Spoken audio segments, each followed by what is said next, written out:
micro au Havre, Amélie Bonté. Bonjour Édouard Philippe.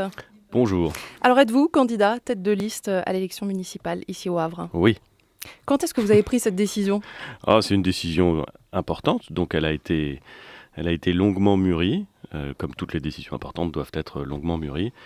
Mais à la fin, j'ai décidé d'être candidat au Havre parce que je pense que dans une démocratie, c'est l'élection qui fait la légitimité. C'est le passage devant le suffrage universel qui fait la légitimité. Il se trouve que j'ai commencé mon engagement politique ici au Havre, que j'ai été adjoint au maire pendant 10 ans, puis maire pendant près de 7 ans, que le bilan de l'équipe municipale pour le mandat qui s'achève, c'est mon bilan, le programme sur lequel je m'étais engagé, des réalisations que j'avais prévues. Moi, je souhaite pouvoir continuer à faire transformer cette ville que j'aime.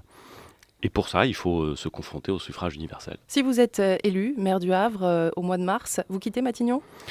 Il y a beaucoup de si dans votre question. D'abord, il faut être élu. Et je ne fais pas du tout partie de ceux qui pensent que les résultats, ils sont acquis d'avance. Et donc, ça veut dire qu'il faut faire campagne et qu'il faut expliquer son projet, montrer avec qui on a envie de faire avancer le Havre, c'est-à-dire présenter une liste intéressante qui parle aux Havraises et aux Havrais, et puis dire ce qu'on veut. Et peut-être, les électeurs havrais me feront-ils confiance pour les 6 années qui viennent. Et c'est la première condition, et ce n'est pas une petite condition. La deuxième condition, plus exactement la deuxième chose que je veux dire, parce qu'il vaut mieux être totalement transparent et totalement clair, c'est que j'étais maire du Havre avant de devenir Premier ministre. Et mon ambition, c'est de redevenir maire du Havre. Simplement, j'ai une mission qui m'a été confiée par le président de la République, et je considère que je ne pourrai redevenir maire du Havre que quand cette mission sera achevée. Donc je dis clairement les choses. Je suis chef de file.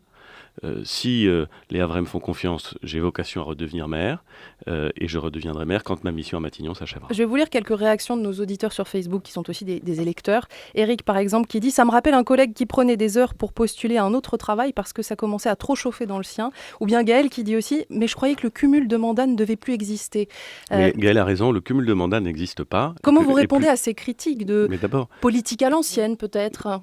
Écoutez, se présenter aux élections, c'est pas de la politique à l'ancienne. C'est la politique dans ce qu'elle a le plus noble. Je préfère bien plus des responsables politiques qui sont élus et qui vont expliquer aux électeurs ce qu'ils veulent faire, plutôt que des gens qui n'auraient pas ce lien et cette légitimité. Mais encore une fois, le cumul des mandats, il n'en est pas question. J'ai indiqué qu'on ne pouvait pas être, le président de la République l'avait dit d'ailleurs, qu'on ne pouvait pas être maire et ministre, ou ministre et président de conseil régional ou président de conseil départemental, que sais-je. C'est la raison pour laquelle j'indique clairement que en 2020, en mars 2020, si les Havrais me font confiance, et si le président de la République me demande de rester à Matignon, je resterai à Matignon aussi longtemps que la mission continuera. Mais je le dis aussi clairement, mon ambition, c'est de revenir maire du Havre et de continuer à faire ce que nous avons engagé il y a déjà longtemps dans cette ville. Faire en sorte que la ville devienne plus attractive, faire en sorte que la ville se développe économiquement avec une qualité de vie toujours renouvelée.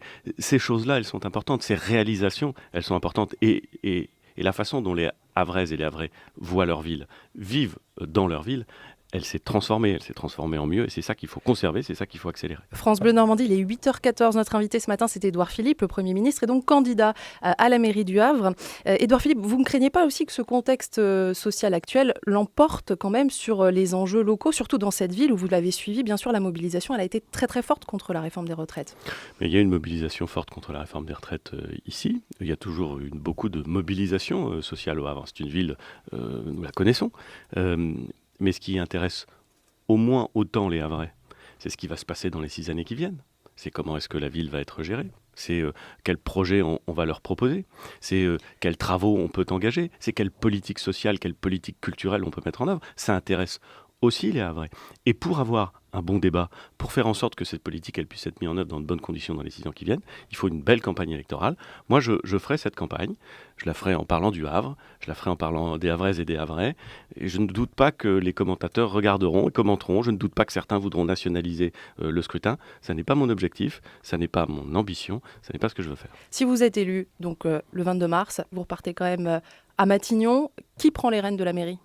Alors j'ai indiqué que le maire actuel, Jean-Baptiste Gastine, avait, dans l'hypothèse où les conditions sont réunies, vocation à occuper le poste. En tout cas, c'est celui que je proposerais, parce qu'il fait le job depuis 9 mois, il le fait bien, il le fait sérieusement, il le fait avec beaucoup de compétences. Nous avons une relation de confiance, et donc je pense que ce sera la meilleure possibilité. Mais encore une fois, ne négligez pas ce que je vais dire à l'instant. Être Premier ministre, c'est un honneur, c'est une responsabilité, et c'est un moment. Et c'est un moment qui a vocation à s'achever. Je ne sais pas quand il s'achèvera, parce que j'ai toujours dit que je resterai Premier ministre aussi longtemps que la majorité parlementaire me soutiendra, aussi longtemps que le président de la République me le demandera, et aussi longtemps que je serai à l'aise avec ce que nous faisons. Mais un jour, cette mission s'arrêtera. L'ambition de ma vie politique, dès que cette mission s'achèvera, c'est d'être maire du Havre. Je l'ai toujours dit, et je continue à le dire. Merci Édouard Philippe. On a une Merci à dernière vous. question, je pense, d'Yves-René Tapon qui est en studio à Rouen. Oui, vous ne craignez pas tout de même, j'insiste, que votre casquette de Premier ministre, Édouard Philippe, cristallise les oppositions et détourne des vrais enjeux de la campagne municipale? Mais c'est une question que vous me posez. En réalité, c'est une question qu'il faut poser à ceux qui se présenteront en face de moi. Moi, je parlerai du Havre.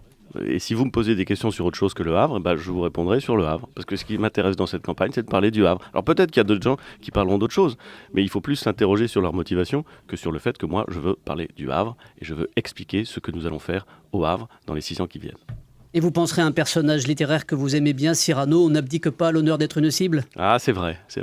Il dit ça à propos... de la récupération de l'écharpe blanche. Ça doit être, si je me souviens bien, quelque chose comme le 4e acte. Merci beaucoup Édouard Philippe, Premier ministre candidat donc aux élections municipales au Havre aux côtés d'Amélie Bonté. Merci d'avoir accepté notre invitation ce matin sur France Bleu Normandie. Belle Merci à journée. vous.